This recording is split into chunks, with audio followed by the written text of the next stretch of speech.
The wind sweeping over the North Dakota plains brought more than just snow. It brought a biting cold. It felt as though it could flay the skin from the bones. Sarah stood on the porch, her boots swallowed by a snowdrift that had risen in under 60 minutes. The wooden door was just inches away from her face. She didn't bother to knock. She was too wise for that. The noise of the thick iron bolt locking from within had sounded definitive. That metallic clack split her existence into two clear halves, before the freeze and after. Next to her, Toby trembled so hard that his teeth chattered in a steady, frightening rhythm against the screaming wind. He was just 7, undersized, his eyes now wide with a terror he couldn't put into words. Sarah clasped his shoulder, her fingers pressing deep into the wool of his jacket, attempting to pass whatever warmth remained in her into his quivering body. She glanced down at the bundle by her boots, one burlap bag hurriedly packed with a wool blanket. It contained a small cast-iron pan, a box of Strike Anywhere matches, and a hunting knife she had taken from the table. In the confusion, that was all. That represented the entirety of their legacy from a man who had vowed to love and care for them. Instead, he had opted for whiskey and a callous heart. With her free hand, she seized the sack, its coarse material scraping her icy skin. Yelling at the door was pointless. Jeb had probably returned to his armchair, bottle in hand, numbing himself to the truth of his actions. Remaining on the porch meant certain death.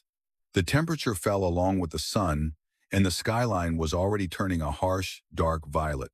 Sarah turned away from the house, from the cozy fireplace and the odors of tobacco and flat beer, and confronted the vast wilderness. In some spots, the snow reached her knees, crusty on the surface and loose beneath, rendering each stride an effort. She drew Toby tight against her side, using her body to protect his face. She obstructed the wind that tried to snatch the air from his chest. They needed to keep moving. Motion meant survival. Staying still meant dying. She had no idea of their destination, only that the western tree line formed a ragged outline against the heavens. It promised an alternative to this barren, open emptiness. "Walk, Toby," she urged, her voice feeble and swiftly carried off by the gale. "Just keep stepping forward. Do not pause." The trek to the lower hills felt endless, calculated not by distance, but by the progressive loss of feeling in Sarah's limbs. Her toes had stopped conveying pain long ago, now just a numb, stiff feeling that made tripping unavoidable. The wind was unyielding, a tangible force pressing on their torsos, urging them to collapse and rest. The invitation was tempting, hypothermia's drowsiness, murmuring that shutting their eyes would bring warmth and simplicity. Sarah resisted with fierce, mute rage, concentrating on Jeb's visage. His sneer, as he gestured toward the door, fed that hatred, which burned like hot ember in her stomach, her sole source of energy. Toby was now trudging, his little legs too weak to lift above the snowdrifts. Sarah lifted him, his weight considerable given his small frame, his head resting limply against her shoulder. His silence was alarming. She clenched her jaw, aware of the ache in her spine, and pushed herself to step forward repeatedly. The terrain started to slope upward, the snow growing shallower where rocks pierced the soil like shattered bones. They were approaching the rugged land, a region that no rancher desired. Thus, it was the sole location where they could discover something that had been lost to the world. As they ascended, the landscape transformed quickly, with gentle plains turning into steep slopes and sporadic rocks.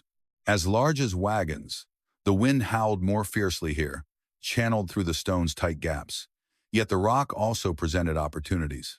Sarah examined the cliff faces, colored by the dim twilight, searching for a shadow deeper than the others. She required not a house but a cavity within the ground, something that could engulf them and protect them from the icy night.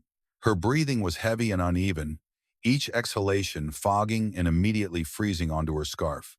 Then she spotted it, a crack close to the bottom of a limestone overhang. It was no majestic doorway, merely a vertical split that broadened near its base, protected by a collapsed granite block. This served as a natural barrier against the wind. It resembled a gash on the mountain slope. She hurried toward it, her footwear losing traction on the frozen shale, holding Toby so firmly that she worried about causing him harm. Upon arriving at the opening, she fell to her knees, pulling the bag and the child through the crevice. The quiet was the initial sensation that struck her. The wind continued to rage but remained outside, like a wild animal circling the boundary, unable to breach the interior. The inside still carried the scent of moist soil and old dust, yet it was dry. Sarah sank down onto the rocky ground, her chest aching, drawing Toby onto her lap. Beyond the small area illuminated by gray light entering through the opening, complete darkness prevailed. She touched Toby's face with her hands. His skin felt as cold and sleek as marble. A sudden, electrifying fear surged within her chest. She removed her own jacket and put it over him. After boosting the warmth, she took the wool blanket from the bag and covered both of them, forming a protective layer. They clustered together in the cave's entrance, frightened and worn out, yet shielded from the wind. This rocky crevice was a meager replacement for a real dwelling. However, as Sarah embraced her boy and heard his soft, steady breathing, she realized this was the only fortress they would have. The cave's interior was utterly black, a dense, smothering mass that felt like it was pushing against her eyes. She refrained from striking a match for now, lacking any material to burn. Moreover, the short-lived flame would solely highlight their isolation after it extinguished. So she depended on tactile and auditory cues, positioning herself with her back pressed to the coarse, chilly rock surface. Toby huddled into a compact shape against her torso. She sensed the gradual warming in her own extremities and the uncomfortable tingling as circulation resumed in frostbitten vessels. It was painful, a sharp throbbing in her fingers and toes. Yet she embraced it, for suffering indicated she was alive. Loss of feeling was the adversary. She passed the nighttime hours in a half-awake condition, never entirely asleep, perpetually attentive. Each change in the external wind resembled approaching footsteps, and each movement of the stone seemed like a potential danger. Her thoughts quickly cataloged their situation. There was no food, no water, no firewood, only the garments they wore and the handful of objects she had seized in a frantic haste. Toby moved, letting out a soft cry, and uttered "Mama" in a hoarse, parched, and scared tone. "Is he going to come?" That query shattered Sarah's heart more thoroughly than any freezing temperature could. She held him more firmly, swaying softly to and fro amid the darkness. She whispered, "No, baby," her voice calm even as her hands shook. "He won't come. He can't locate us here. No one can." This statement was both false and true simultaneously. Their invisibility to the world kept them hidden from Jeb. However, it also meant that no rescuer would appear on the path with a loaded wagon. They had to rely solely on themselves. As she massaged Toby's back, she could feel each bump of his vertebrae. He had been underweight even prior to this. Enduring wasn't only a matter of warmth, it required nourishment. The human metabolism requires constant fuel, and they were nearly depleted. In the darkness, she silently pledged to transform this rocky shelter into a stronghold. If necessary, she would extract sustenance from this icy wilderness using only her hands. Dawn came not as a sudden flash of light, but as a slow brightening of the atmosphere, uncovering the inside of their hideout. The space extended further than expected, tapering inward as it penetrated the hillside. Thank goodness, the ground was composed of soil and small stones, and remained dry. Sarah freed herself from the blanket, wrapping it securely around the still sleeping Toby, whose complexion was wan yet serene. Rising, her joints cracked, and her sore muscles complained with each motion. She approached the opening and looked outside. The blizzard had ended, the heavens were a light, solid blue, and the sun ascended above a vista. The view resembled a flawless white canvas, dazzling and immaculate. Its splendor was deceptive. The snow concealed hazards and covered up valuable supplies. She exited, blocking the glare, and strained to hear. Beneath the quiet of the early day, she detected a soft, bubbling noise water. She pursued the noise, cautiously descending the incline, looking around for kindling. The gusts had swept the cliff surface bare, yet in the cracks, dried vegetation and pieces of wood had gathered. She observed this but continued onward. Obtaining water was her priority. 100 yards along the gully, she discovered a stream that was partly iced over, but still ran swiftly and cleanly through a gap. Against the white snow, it appeared dark and emitted faint steam in the cold atmosphere.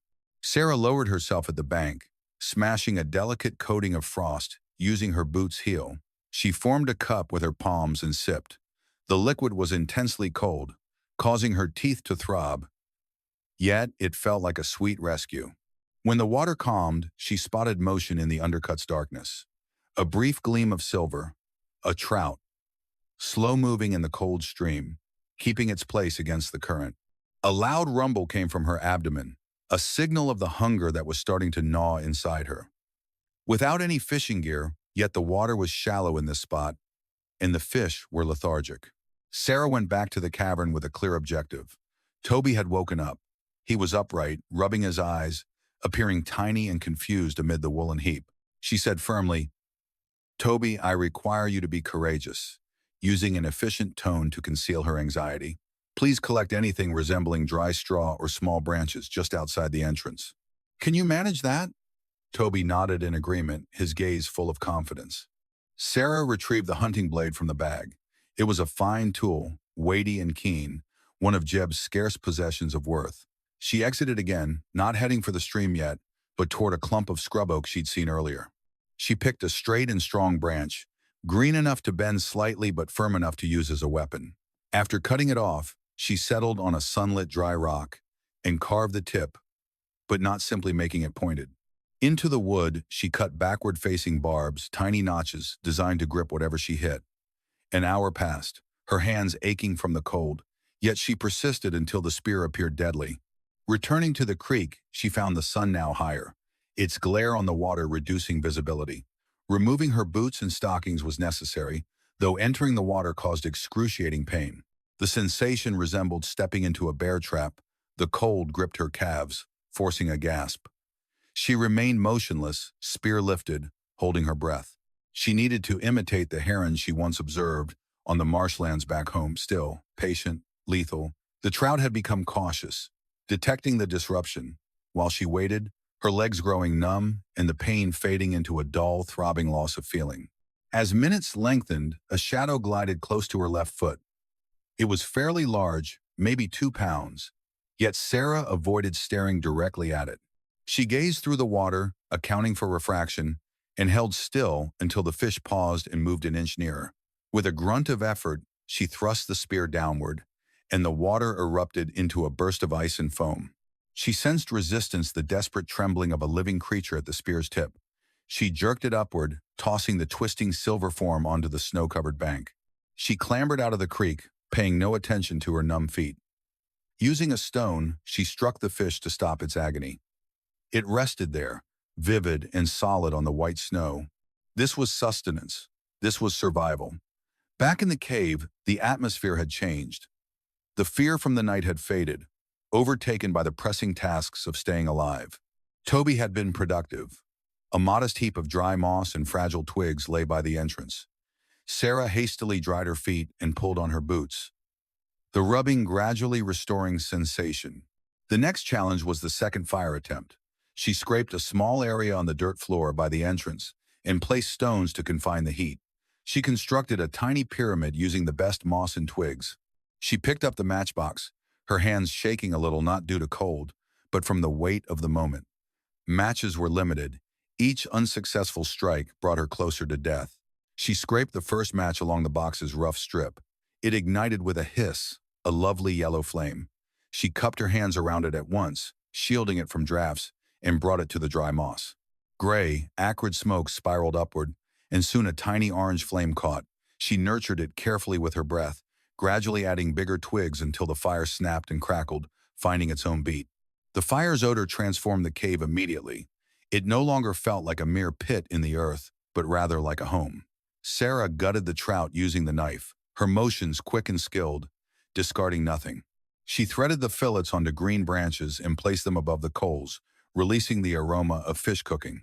The smell of fat melting and skin turning crispy permeated the confined area. This was the most captivating fragrance she had ever encountered.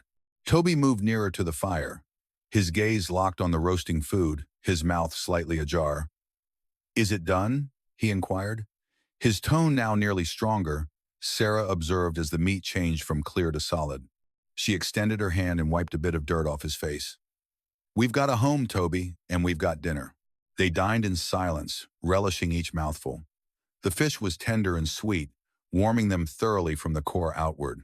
Sarah observed her son eating, watching his complexion regain color and the stress vanish from his small shoulders.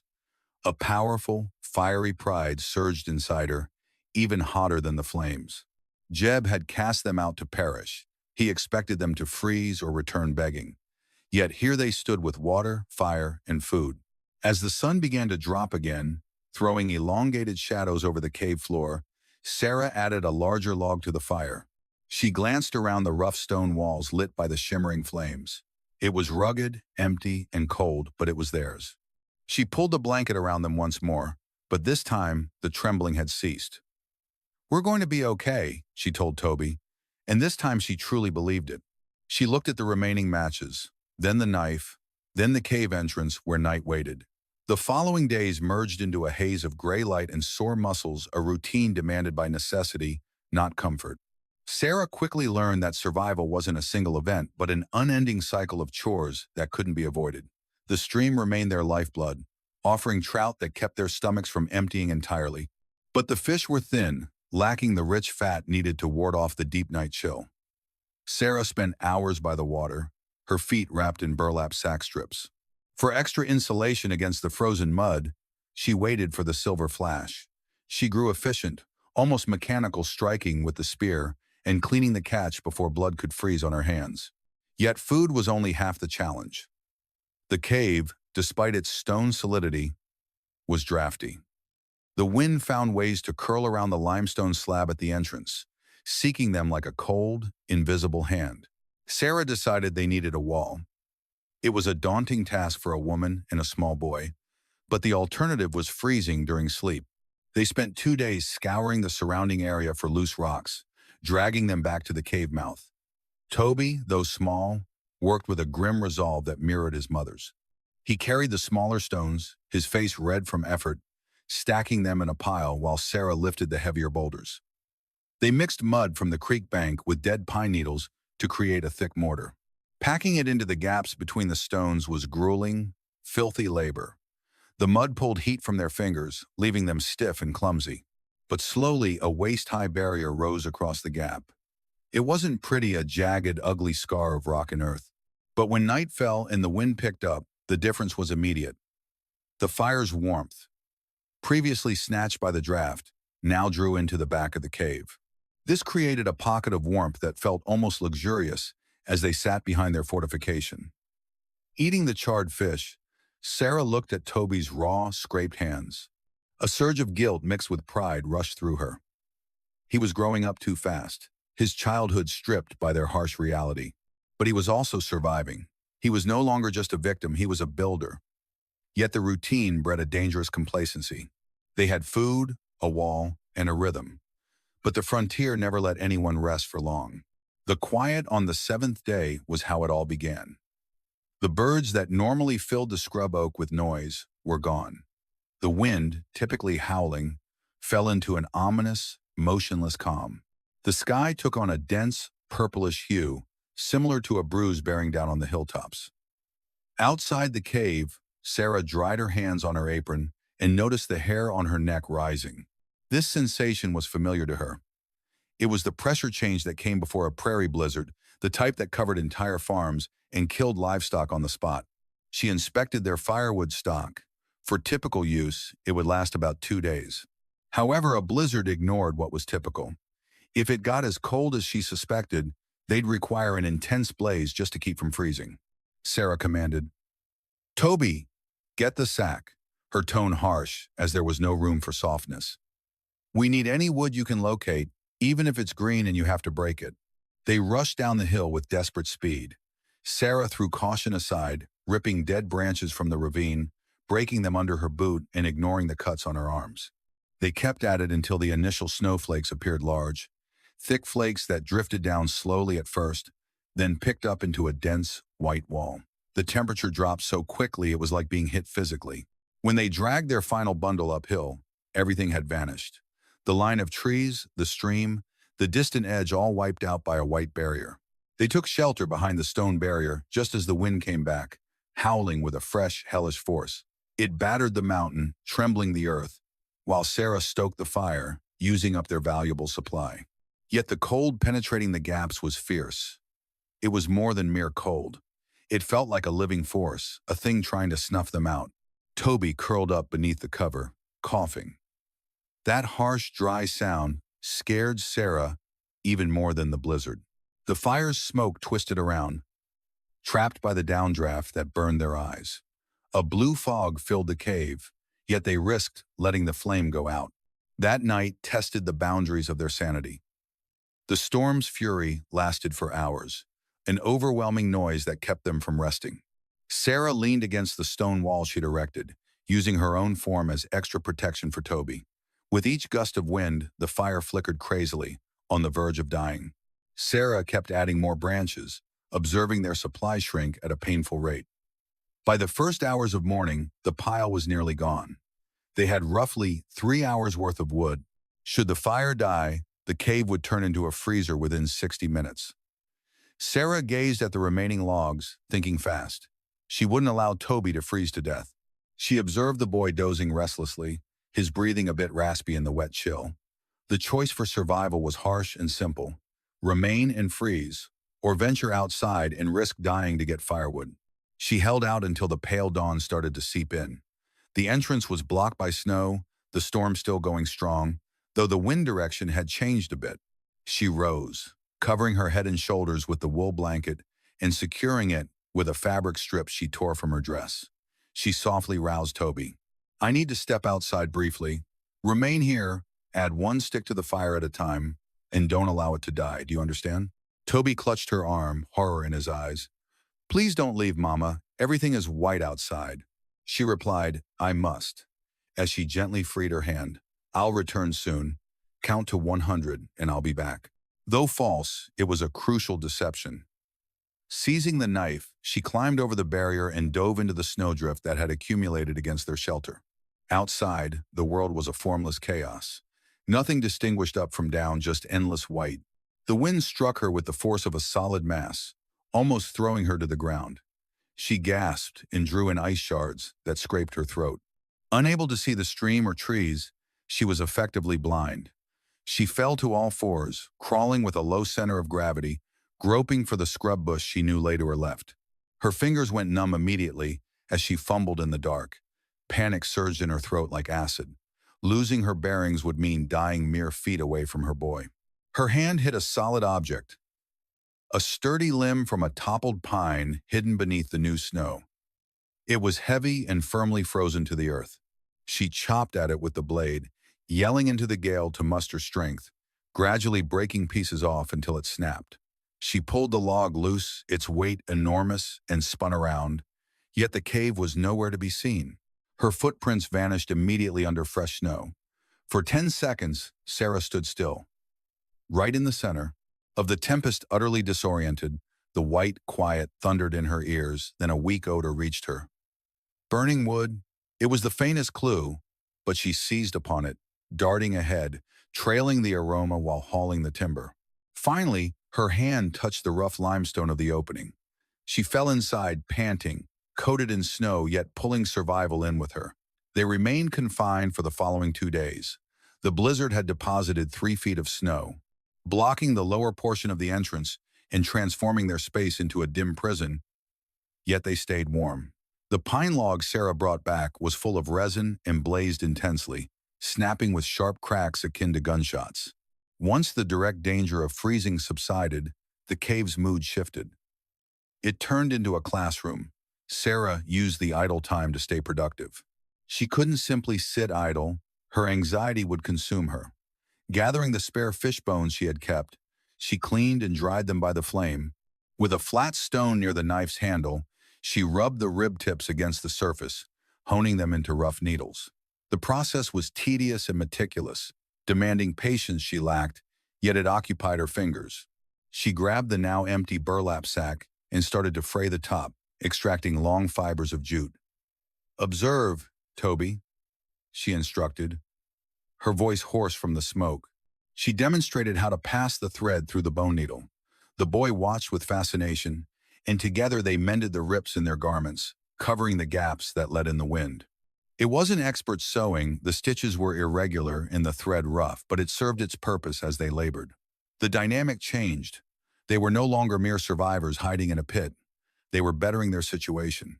They finally held an honest conversation, something they hadn't done since the departure. Toby inquired about the farm and their reasons for leaving.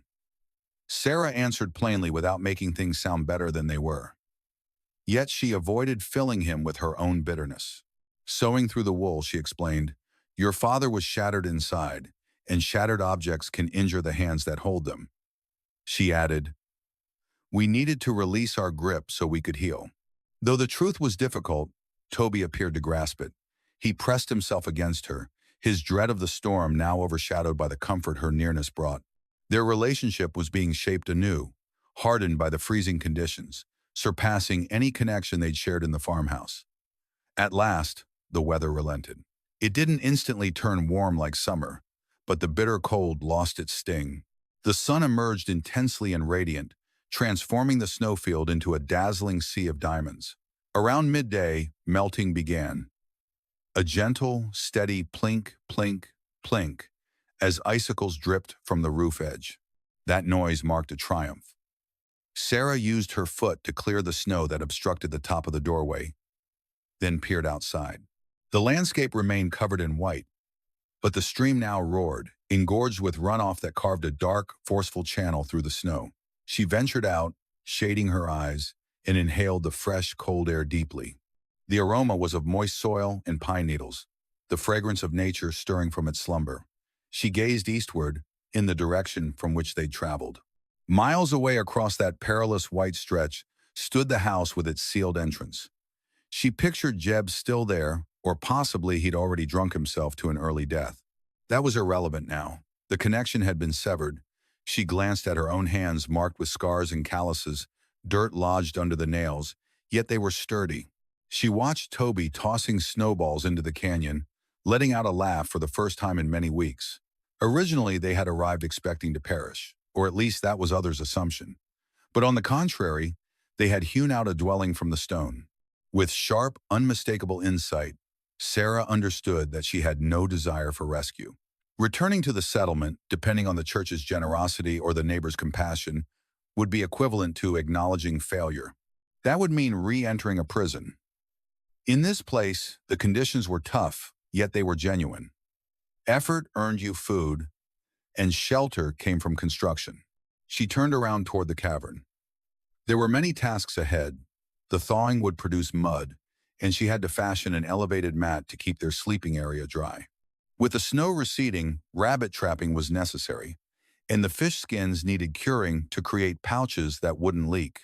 "Toby!" she shouted, her voice echoing distinctly throughout the valley. "Come here! We must collect clay before the soil solidifies once more come evening." The youngster hurried over to her with a radiant expression. They were not passively anticipating rescue from spring. Rather, they themselves embodied spring.